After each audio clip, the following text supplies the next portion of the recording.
Ouais, je suis pas motivé, j'ai pas le goût, j'ai pas envie de le faire. Je comprends même pas ce qu'il faut faire. Que ce soit une lecture obligatoire, une révision pour l'examen ou un travail à remettre, il est possible qu'on se sente en panne de motivation. Pourtant, quand cela arrive, on trouve facilement de la motivation pour d'autres activités qui nous plaisent. Jouer à des jeux vidéo, regarder des séries ou aller sur Internet. J'ai toujours de la motivation pour tuer des zombies. On ne manque pas de motivation à regarder des vidéos sur Internet parce qu'on a de l'intérêt à le faire.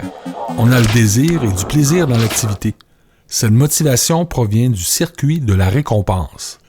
C'est pour cette raison, et ce contre toute logique, qu'une activité avec récompense immédiate, qui ne demande pas d'effort, comme surfer sur le net, peut l'emporter temporairement sur une récompense plus importante, mais plus éloignée dans le temps, comme avoir une bonne note pour un travail qui nous mènera à l'obtention d'un diplôme.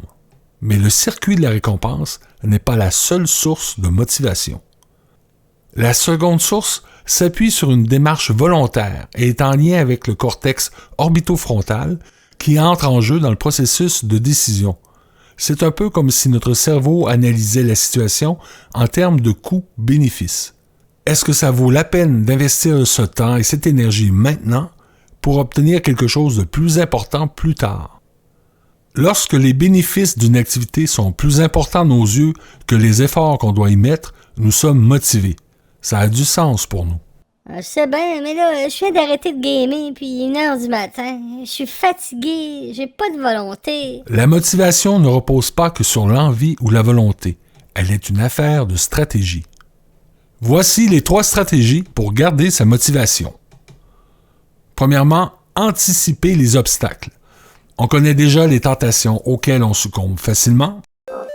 La chasse aux zombies, je me tente pas de ça. Il s'agit donc d'éloigner ces tentations le plus possible.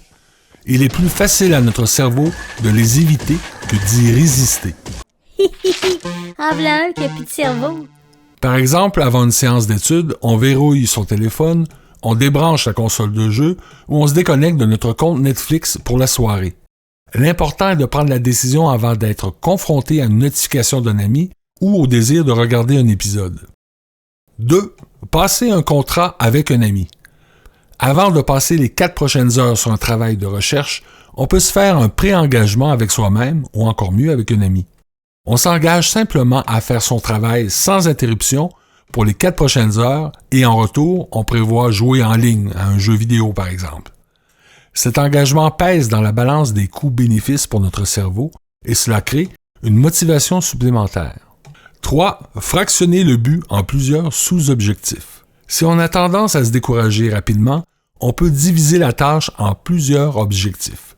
Plutôt que de se dire « Aujourd'hui, je me sens motivé et je fais le travail final. » On se donne comme premier objectif de terminer la recherche. Demain, on rédige la première version. Ainsi, si on n'atteint pas un objectif du premier coup, on ne remet pas en cause tout le projet. Les petits manquements dans notre plan de travail ne font pas écrouler la totalité du projet. Chaque étape terminée active le circuit de la récompense et donne un petit coup de motivation supplémentaire. Boum! Maintenant, quand je ne suis pas motivé, je sais comment me motiver.